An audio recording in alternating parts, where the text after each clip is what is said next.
Imagine you are wandering through a landscape that feels deeply familiar to you. Right, like a place you've known your whole life. Exactly. You know the hills, the shape of the valleys, you know the winding paths. But everywhere you look, scattered all across this terrain, are the massive crumbling ruins of these grand castles and ancient thick stone walls. Oh, wow. Yeah, and you stand in front of these enormous stones and you inherently understand that something massive, something entirely foundational used to be It's here. like an organizing principle or something. Yes, like a great kingdom, but now it is just a barren desert. The structures that built the very world you are walking through, they've just been hollowed out. So you're basically navigating the shell of a forgotten civilization. Right, you are in a forgotten world. Right. And that thought experiment, that's the starting line for our deep dive today. It really evokes a profound sense of, well, historical amnesia, I guess. You find yourself living in the shadow of something you completely rely on, but you no longer comprehend it. Like you're walking on roads paved by people whose language you just don't speak anymore. And we are exploring the premise today that the modern Western world is operating exactly like that landscape. We are living in the ruins of our former foundation. And according to the extensive source material we are unpacking today, that foundational operating system, well, it was Christianity. We have a remarkably rich and I'd say highly provocative set of materials to synthesize today. Super provocative. Yeah. Our primary source is this recent intensely debated panel discussion. It was hosted by the Danube Institute. Okay. And it features two really prominent figures who are making a rather sweeping diagnosis of modern society. Who are we looking at? First, we have Raymond Ibrahim. He's a historian and author, and he really specializes in the intersection of history, religion, and civilizational conflict. Right. And alongside him is Edward Habsburg. He's a diplomat, an author, and actually a member of the historical Habsburg family. Oh, wow, that Habsburg family. Yeah. Yeah, the real deal. So he brings this distinctly European institutional perspective to the table. And their core thesis, like the argument they meticulously lay out for this panel, is that Christianity in the West has been drastically reduced. Okay, shrunk down. Exactly. Reduced to a highly individualized, private, almost abstract thought. And they argue that this shift, this privatization, is basically causing the slow-motion death of Western civilization itself. Now, before we jump into their historical timeline and all of that, we really need to establish the analytical framework for this conversation. Yeah, that's crucial here. Because the source material we are dissecting today, it deals with some deeply polarizing, politically charged topics. Deadly charged. I mean, Ibrahim and Habsburg, they offer these very sharp, uncompromising critiques of secularism, of Islamic migration, of modern media, the public education system, and even the current leadership hierarchy of the Catholic Church. Right, they go after pretty much everything. They do. So our role here is strictly analytical. We are not endorsing these viewpoints. Yeah. We're not taking a political side, and we're certainly not proselytizing or anything like that. Our mission is to impartially deconstruct the arguments these two speakers are making. To really understand the mechanics of their worldview. Exactly. To figure out how they arrived at this, massive diagnosis of the West. Yeah, so let's start right at the foundation of their argument. It begins with this fascinating linguistic observation from Raymond Ibrahim regarding the very term we use to describe our society. The term the West. Yes, the West. Ibrahim makes a really compelling point about how civilizations historically identified themselves. Okay, how did they do it? Well, if you look back through the centuries, major civilizational blocks were almost always named after their guiding philosophies, Right. or their foundational texts, or their core religions. You had the Islamic world, you had the Hindu world. Right. And in Europe, it wasn't traditionally referred to as the West in a cultural sense. It was Christendom. Christendom. The name itself telegraphed the operating system of the society. Yeah. It basically told you what laws, ethics, and ultimate goals govern those people. But today we just call it the West, which, I mean, when you really think about it, is literally just a geographical direction on a compass. It's just the location. Right. It is completely devoid of any philosophical, moral, or religious identifier at all. And Ibrahim argues this isn't merely a semantic shift. He says it's a symptom of a profound civilizational delusion. A delusion. Yeah, the speakers contend that modern society operates on this very specific myth. We basically believe we can extract all the universally appealing byproducts of Christianity. Like what kind of byproducts? Concepts like universal human rights, intrinsic human dignity, the fundamental equality of all people, robust charity. The good stuff. Exactly. We think we can harvest those fruits while actively discarding what Ibrahim calls the skeletal frame. The skeletal frame. Right. We believe we can discard the rigorous theology, the absolute moral demands, the religious belief system itself, and just assume the society will keep coasting on historical momentum. You know, it totally reminds me of trying to keep a house standing by, completely removing the concrete foundation. Oh, that's a good way to look at it. Yeah, like tearing out the load-bearing beams and then expecting the wallpaper to just hold the roof up. Right, the wallpaper is doing all the heavy lifting. Exactly. You look at the exterior and you think, well, the house still looks like a house, but the structural integrity is completely compromised. A strong gust of wind comes along, and the whole thing just collapses because the tension that actually held it together is gone. And that structural collapse is exactly what Ibrahim is pointing to. And he takes it a step further, actually, asserting something that cuts pretty hard against the grain of the modern consensus. What's that? He claims there is actually no such a thing as a truly secular society. Wait, really? Yeah. He views the whole concept of a neutral, purely rational, secular public square as a complete illusion. Okay, that is a massive claim to make. I mean, considering secularism is pretty much the defining pride of modern Western democracies. It is the baseline, yeah. Right. The idea is that we have finally evolved past dogma into this space of pure objective neutrality. Well, Ibrahim leans on ancient philosophy to dismantle that idea. He specifically references Aristotle. Okay, bringing in the heavy hitters. Aristotle observed that human beings are fundamentally, helplessly transcendent. Helplessly transcendent, I like that phrase. Right.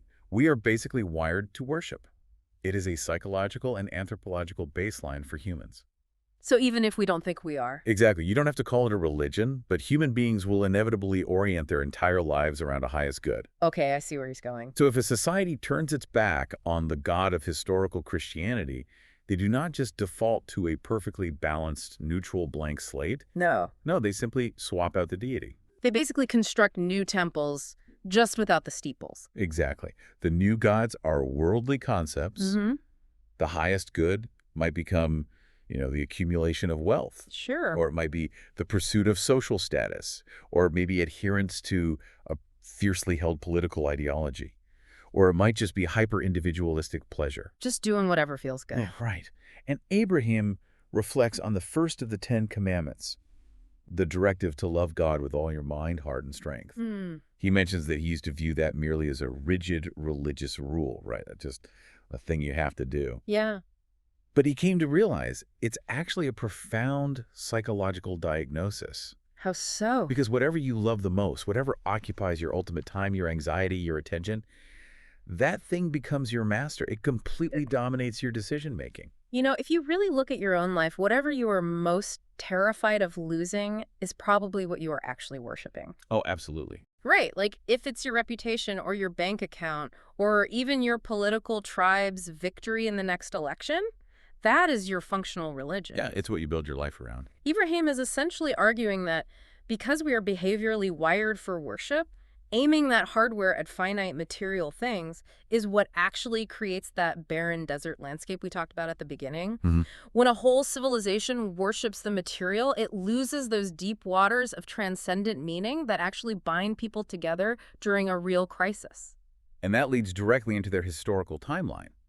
Because if the foundation has been replaced by, as you said, ideological wallpaper, the question is, how did we get here? Right. When did the structural beams actually start giving way? Edward Habsburg offers a synthesis of this historical descent.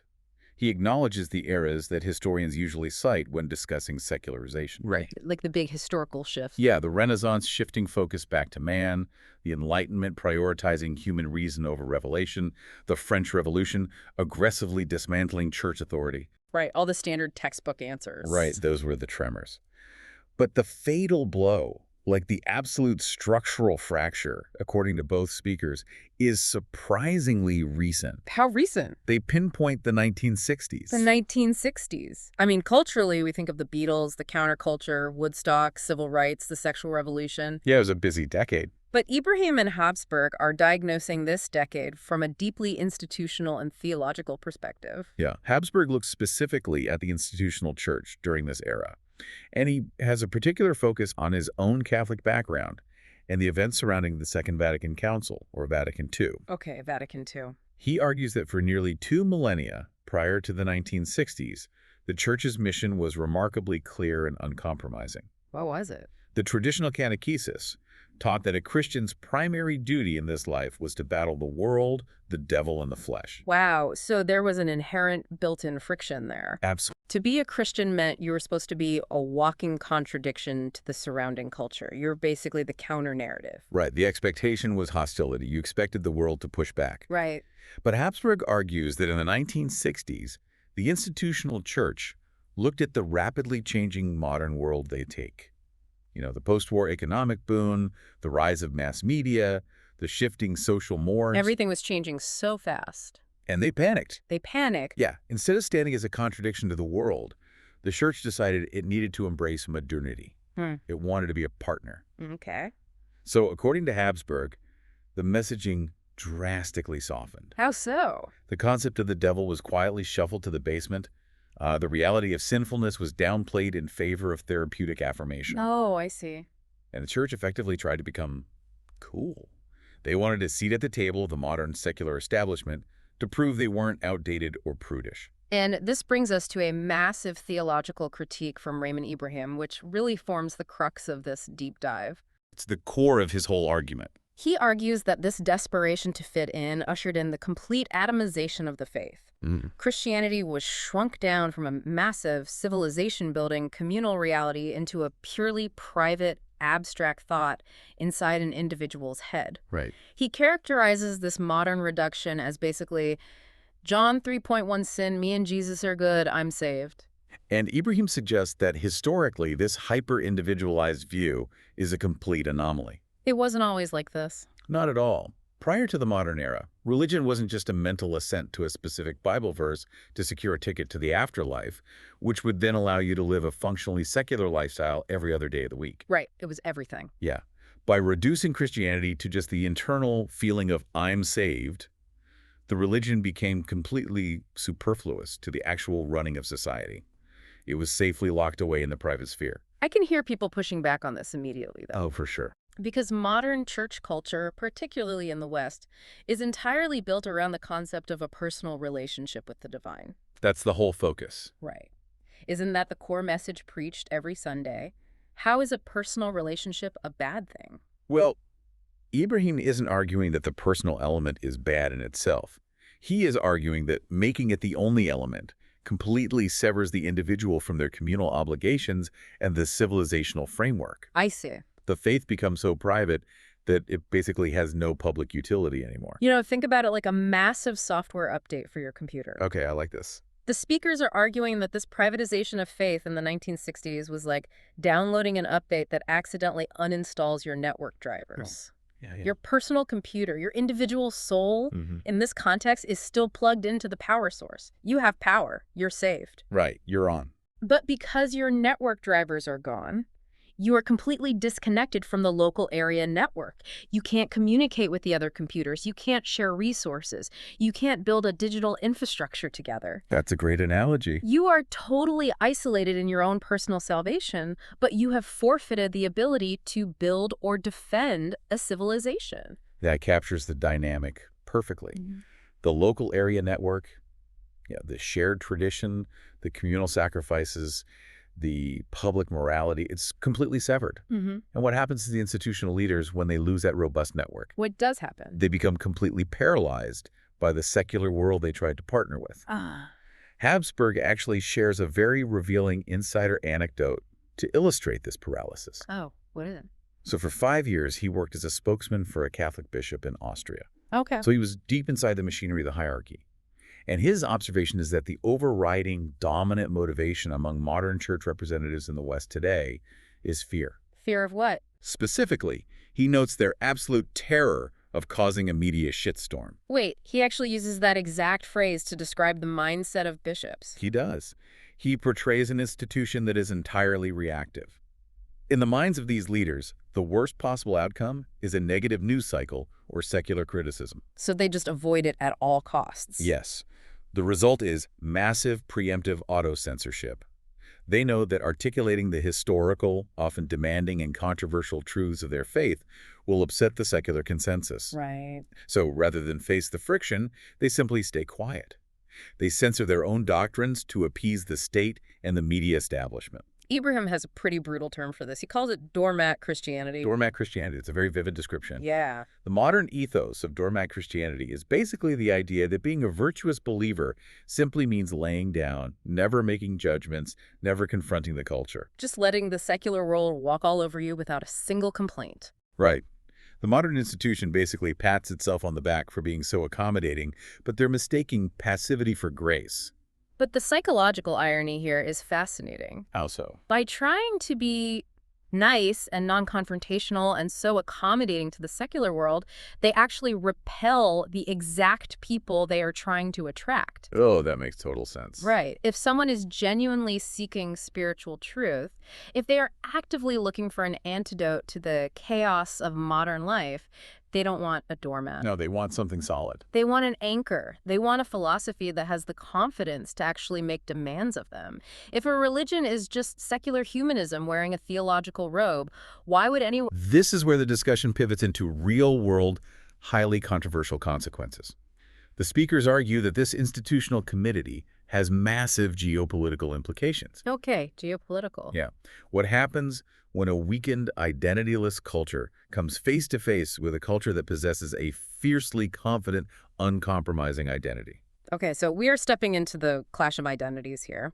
And just for you listening, keeping our analytical ground rules in mind, we are now exploring how Ibrahim and Habsburg diagnosed the current geopolitical and demographic shifts in Europe, Right. particularly concerning Islamic migration. They're viewing this entirely through the lens of civilizational confidence. Yes. To frame their perspective on the modern demographic reality, Ibrahim utilizes this really stark historical contrast. Okay. He brings up the Battle of Lepanto, which took place in 1571. 1571. Right. Now, to understand the gravity of his point, we have to look at the context of that specific era. In the 16th century, the Ottoman Empire was a terrifying behemoth to the European. They were huge. Massive. The Ottomans were rapidly expanding, they were technologically advanced, and they were vastly superior in military and material resources compared to the fractured, squabbling maritime states of Europe. So Europe was the absolute underdog in this scenario. I mean, they were outgunned and outmanned. Completely. Yeah. Yet a coalition of European Catholic states banded together. Now, they called themselves the Holy League, and they engaged the Ottoman fleet in this massive, bloody naval battle in the Mediterranean. Right. And against overwhelming odds, the Europeans won. Wow. So Ibrahim poses a crucial analytical question here. Why did they fight to the death against such a superior force? Yeah, what held them together? It wasn't modern nationalism because the concept barely existed back then. Right. It wasn't a shared language as they were this mix of Venetian, Spanish, and Genoese. The binding agent, the mechanism that gave them the absolute grit to hold the line, was a fiercely held, shared Christian identity. They knew exactly who they were and exactly what they were defending. So Ibrahim is basically establishing a historical baseline where material weakness was overcome by intense spiritual confidence. Exactly. Now, he fast forwards to the modern era to point out a staggering historical irony. Okay. Today, the dynamic is entirely reversed. The modern West is technologically, militarily, and economically light years ahead of the rest of the world. I mean, we have unimaginable wealth and super sophisticated weaponry. Right. Yet, Ibrahim argues the West is politically paralyzed. It's easily cowed, and it's deeply fearful of enforcing its own borders or cultural norms. So why is that? Because the West has stripped itself of any civilizational identity. We have the material power of a giant, but the spiritual confidence of a mouse. We basically have nothing to fall back on. Habsburg actually backs up this diagnosis with a wild story from the 2015 migrant crisis. Oh yeah, this story is incredible. It highlights this internal paralysis perfectly. So during that time, he was serving as Hungary's ambassador to the Holy See, the Vatican. The context here is super critical. It's the summer of 2015, and tens of thousands of migrants, predominantly from the Islamic world, are crossing into Europe every single day. The Hungarian government makes this highly controversial decision to build a border fence to stem the flow. Yeah, that made huge news. Right. And concurrently, the Pope and the Vatican hierarchy are publicly criticizing this approach, insisting that building walls is fundamentally unchristian and that Europe must maintain open borders. So that places Habsburg in a pretty incredibly tense diplomatic position. To say the least. He represents a state that is actively building a wall to a religious entity that is demanding open doors. It's a total diplomatic nightmare. So Habsburg recounts being at this cocktail party where a high-ranking Vatican prelate just keeps making these snide, passive-aggressive remarks about Hungary's fences. Right. Habsburg decides he's had enough and he needs to confront the hypocrisy. He goes to the prelate's office, sits down, and just asks him a direct question. Right. What do you actually think of Islam? And the prelate's private response violently contradicts his public posturing. Totally. Away from the cameras, the prelate admits he believes Islam is, quote, very dangerous. Wow. He elaborates, arguing that when Islamic communities are a minority in a host country, they are friendly, but when they achieve a demographic majority, they systematically suppress other religions. So Habsburg presents this as a moment of profound contradiction. He pushes the prelate on the logic, basically saying, if you genuinely believe this ideology is dangerous and you admit they have no desire to integrate into Western democratic norms, why on earth are you publicly advocating for millions of them to pour into the heart of Europe? And the prelate's justification here is where Ibrahim and Habsburg see the absolute ultimate failure of the modern Western mind. What does he say? After a long silence, the prelate offers this really weak defense. He says, well, I hope they lose their faith when they're in Western Europe. Oh my goodness, let's dissect the mechanics of that answer. Yeah, let's look at it. A high-ranking leader in the Catholic Church is placing his ultimate hope for social cohesion, not in the converting power of his own ancient faith, Right. but in the corrosive, secularizing power of shopping malls and materialism. Exactly. He is hoping the ambient secular emptiness of the West will just magically erode the deep, ancient religious convictions of the migrants. It is the ultimate expression of doormat Christianity. The Church has so thoroughly internalized its own irrelevance that it relies on secularism to do all the heavy lifting. It's wild. But Ibrahim introduces a sociological concept here that completely shatters the prelate's hope. He calls it the backfire effect. The backfire effect. He argues that hoping secularism will neutralize religious migrants is not just foolish, it actively accelerates radicalization. How does that mechanism work? Like, why does the void create radicalization? Well, think about it from the perspective of a second or third generation immigrant growing up in, say, London, Paris, or Berlin. Okay. Because human beings are, as Aristotle said, helplessly transcendent, they're always looking for meaning. Right, they need something to anchor to. Exactly. When these youths look at Western European culture, what do they see? They don't see a robust, confident Christian civilization that invites them into a grand narrative. No. They see a cultural void. They see a society obsessed with material consumption, fractured by hyper-individualism, and practicing a weak, apologetic, doormat Christianity. So the West basically offers them no compelling alternative identity to assimilate into. There's no strong network to plug into, so they look for a different connection entirely. Right. Alienated by the emptiness and, the decadence of the West, these young generations naturally fall back on their own heritage. They look to the religion of their ancestors. And unlike the modern West, historical Islam is highly confident, demanding, and uncompromising. Yes.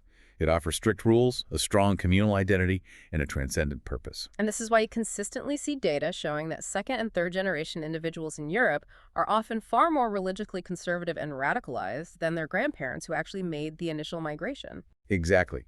The absolute secular emptiness of the West acts as an accelerant here. Nature abhors a vacuum, and civilizational identity is really no different. The logic here is brutal, but it's clear. If you don't know who you are, if you don't know what your boundaries are, if you are terrified of stating what you stand for out of fear of offending someone, you really cannot expect anyone else to respect your domain. No, why would they? If you invite guests into your home but refuse to enforce any house rules because you just don't want a shitstorm, those guests will inevitably establish their own rules. That's just human nature. Right, and you have no one to blame but your own lack of conviction. That is the geopolitical dynamic Ibrahim and Habsburg are describing, just on a massive civilizational scale. And given this rather bleak assessment of crumbling institutions, auto-censoring leaders, and demographic shifts, you would probably assume the panel ends on a note of pure fatalism. Yeah, are we just waiting for the final collapse of the ruins? Surprisingly, no. The tone of the discussion shifts dramatically when they look away from the historical institutions and actually look at the grassroots level. Okay, what's happening there? Both speakers argue that a powerful, aggressive religious revival is actively happening right now. Really? Yeah, but it's entirely decentralized. It is not coming from the Vatican or from megachurch leaders or from secular politicians suddenly finding religion. Where is it coming from? It is coming from the ground up, fueled by the most unexpected, chaotic tool imaginable. Let me guess. The internet. The internet, of course. Yeah. Habsburg refers to this phenomenon, observing the rise of what he calls digital apostles. Digital apostles. The internet has fundamentally democratized theological messaging. If you look back 40 years, if someone had a burning desire to share profound theological convictions or critique the secular consensus, they faced a massive bottleneck. Right, you couldn't just tweet it. No, you had to convince a newspaper editor to publish your op-ed, or you had to navigate the huge bureaucracy of a television network to get airtime. So the narrative was completely controlled by gatekeepers. And those gatekeepers were already shifting toward the secular biases that Ibrahim claims dominate modern media anyway. Right.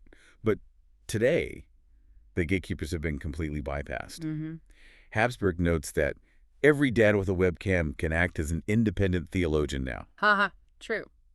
Any influencer with a smartphone can speak directly to millions of people. Wow. Young people who are hungry for that demanding, robust identity we discussed earlier, they are completely bypassing their cautious, auto-censoring local parishes. Right? They aren't walking down the street to hear a watered-down sermon.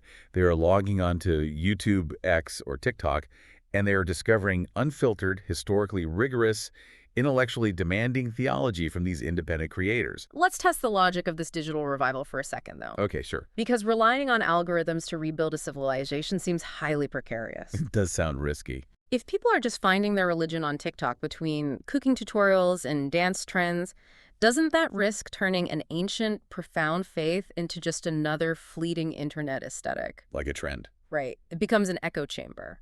A teenager puts a cross emoji in their bio, they follow a few traditionalist accounts, and they feel like they are part of a grand crusade, but they haven't actually changed their physical life or engaged with a real community at all.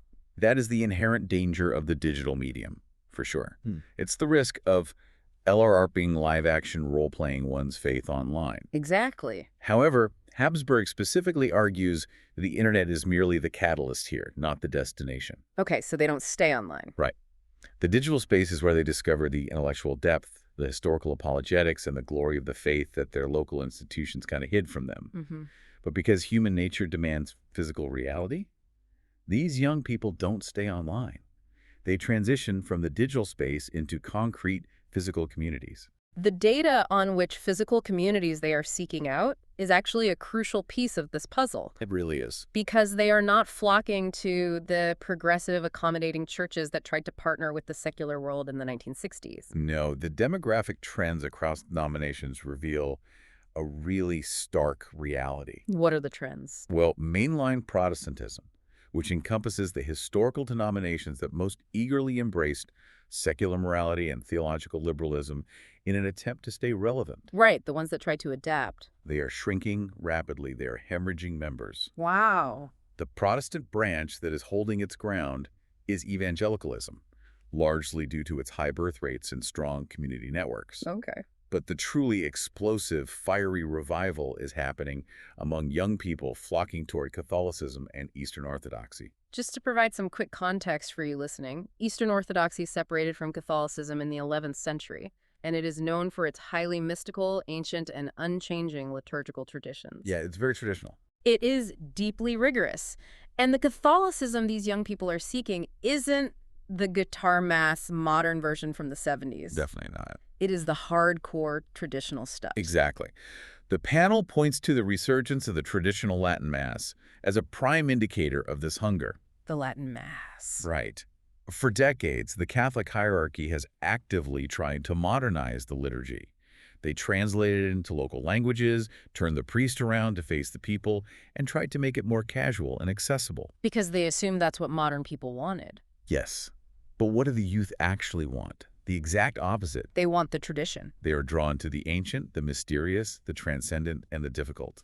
Habsburg actually brings up the Chartres pilgrimage in France, which is just a visceral illustration of this hunger. Oh, that story's amazing. For context, this is a 3-day, grueling walking pilgrimage from Paris to the Cathedral of Chartres. 3 days of walking. Yeah, and the participants, they sleep outside in tents, they walk for dozens of miles through the French countryside, all to attend a traditional Latin mass. Wow. And the demographics of this march are stunning. It's not just a handful of nostalgia-obsessed seniors remembering the good old days. No. This past year, 20,000 young people made this trek. 20,000. 20,000 young adults physically demonstrating that they are starved for something difficult. They want a faith that demands sacrifice, not a faith that just pats them on the head and says, whatever you're doing is fine. It is a profound physical rejection of doormat theology. Totally. And this grassroots movement leads Habsburg to identify what he considers the true engine of civilizational rebuilding. What's the engine? He calls it the nuclear power cell of the future West. Okay, the nuclear power cell. Yeah. If the state cannot mandate Christianity, and both speakers agree that state-mandated religion usually just corrupts the religion anyway, Right. and if the institutional church hierarchy is asleep at the wheel, where is the cultural energy actually generated? Where? It is generated inside the traditional family. Specifically, the large, highly intentional family. Yes. Right. Habsburg, who has 6 children himself, points out that the family is the primary incubator of civilizational values. Makes sense. This is where a child naturally experiences the rhythms of faith and sacrifice. It isn't an abstract theory they learn in the classroom. It is the lived reality of the home. Right. It's their everyday life. During the Q&A segment of this panel, there was this incredible moment where an audience member stood up and announced that he had 11 children. 11. 11. And that he and his wife had been homeschooling for 30 years with the explicit intentional goal of rebuilding Christendom right from their living room. Having 11 children in the modern West is, it's an act of absolute, uncompromising countercultural defiance. It really is. It is a profound rejection of a society that preaches hyper-individualism, convenience, and antinatalism. Habsburg's point is that these families are building parallel structures. They know the mainstream institutions are compromised, so they are creating their own robust networks. Right. They're doing it themselves. Their sheer numbers might seem small compared to the general secular population, but they are deeply convicted, highly unified, and demographically expansive. They are the ones actually planting seeds in the ruins. But this grassroots movement is not operating in a vacuum. No, definitely not. If you have young people radicalized online for traditional faith and massive families acting as nuclear power cells, they are inevitably going to collide with the dominant secular culture. A collision is inevitable. The cultural establishment isn't just going to sit back and watch this traditionalist revival happen without a fight, which forces us to examine the final major theme of this deep dive: the active war of narratives playing out in media and education. Ibrahim is incredibly forceful on this front. He asserts that the most significant obstacle to this grassroots revival is a highly intentional literal war being waged in the media and in academia to demonize historical Christianity and sever Westerners from their own roots. He argues that the culture industry is actively trying to create the self-hating Westerner. Let's break down how that conditioning actually works. Okay, so Ibrahim points directly to pop culture, specifically movies and television, as the primary vehicle for this conditioning. Right. Just think about the tropes. When you watch a modern movie set in the medieval era, or really any historical period, there is an almost universal rule of thumb regarding characterization. What's the rule? The more devoutly religious a character is, the more likely they are to be the villain. Oh, wow. Yeah, that's true. Historical Christians are routinely portrayed as corrupt, hypocritical, sadistic, or intellectually backwards. And who is the protagonist, usually? The hero is almost always an anachronistic character who acts exactly like a 21st century secular humanist who just happens to be wearing a tunic. Right, like they somehow have modern sensibilities in the 12th century. Exactly. The hero is the one who questions the church, pursues secular freedom, and rejects traditional morality. It's basically historical revisionism designed for psychological impact. Ibrahim is saying this isn't just lazy writing, it is intentional conditioning.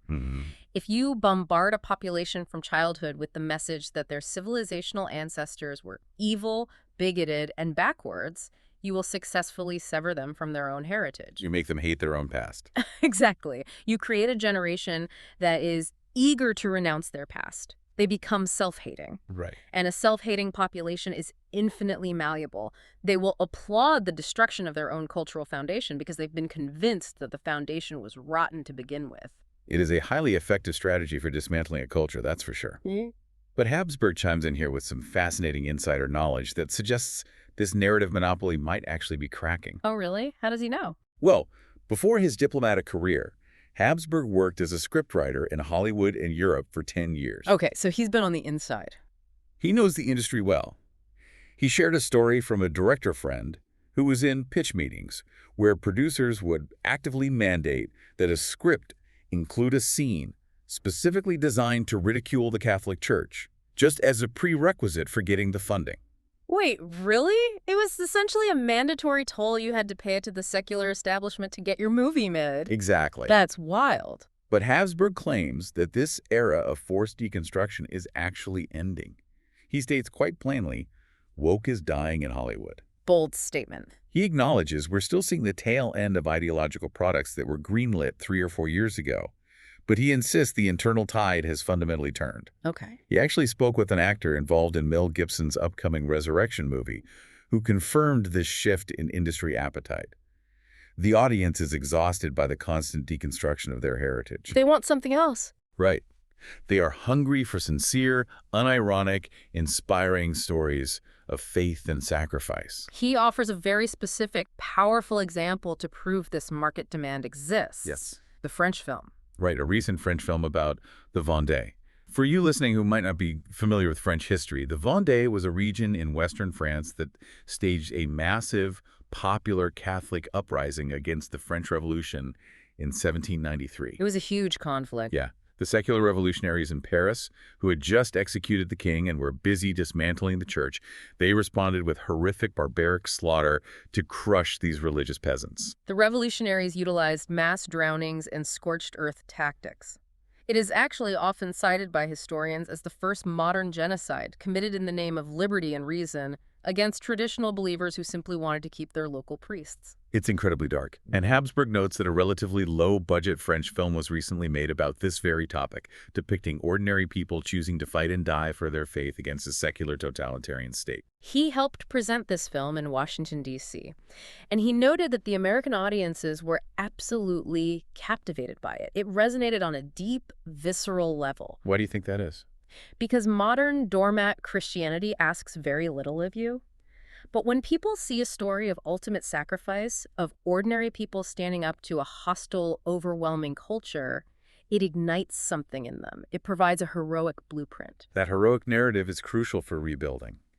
But Hollywood is really only one front in this culture war. What's the other front? The other, perhaps more critical and entrenched front, is the education system. Ah, yes. Education. During the Q&A portion of the panel, an audience member who works at a Christian school in Budapest asked a vital question about the future of institutions. What did he ask? He asked whether public schools and modern universities are redeemable or if they just need to be completely abandoned. Ibrahim doesn't mince words on this topic, does he? No, not at all. He views the modern public school system, and especially the humanities departments of modern universities, as sheer indoctrination centers. That's a strong phrase. In his view, their primary function is no longer the pursuit of objective truth, but rather to process young people and output secular anti-Western activists. Right.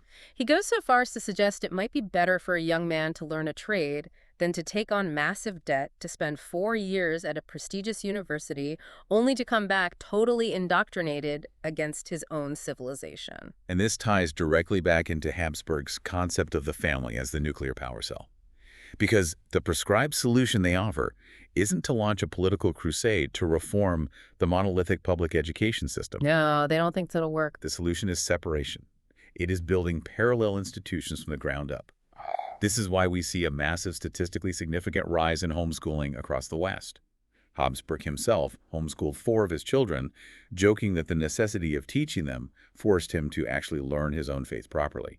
And we are also seeing the rapid expansion of classical Christian schools. That audience member with the 11 kids mentioned his involvement in building a network called the Chesterton Academies. Oh, right. These are classical high schools opening up all over the world, completely bypassing the modern educational consensus. What do they teach? They are teaching Latin, classical logic, ancient history, and robust theology. They are intentionally raising a generation of builders equipped with the intellectual tools to reconstruct the ruins. That's fascinating. Now, before we conclude, there is one final, highly complex nuance from the Q&A that we absolutely must explore. Okay, let's hear it. It brings all of these historical and theological theories crashing violently into the brutal reality of the present moment. Oh, this sounds intense. A journalist in the audience, who had actually recently returned from Kyiv, Ukraine, asked a very pointed stress test question. He noted that currently Russia is dropping missiles on Ukrainian families, and the Russian leadership is frequently doing it, at least rhetorically, in the name of defending Christian civilization against Western secular values. Wow, okay. He asked the panel, is this a moral approach to defending the West? It's the ultimate trap for their worldview. It really is. I mean, if you believe the West is overly secular and desperately needs a muscular, uncompromising Christian defense, do you inadvertently legitimize Putin's bombs? It is a critical challenge, and both speakers unequivocally reject the premise. They reject it entirely. Yes, Habsburg insists that the invasion of Ukraine is fundamentally a brutal territorial and power conflict, and that cynically using Christianity as an excuse for aggression is entirely illegitimate. Right.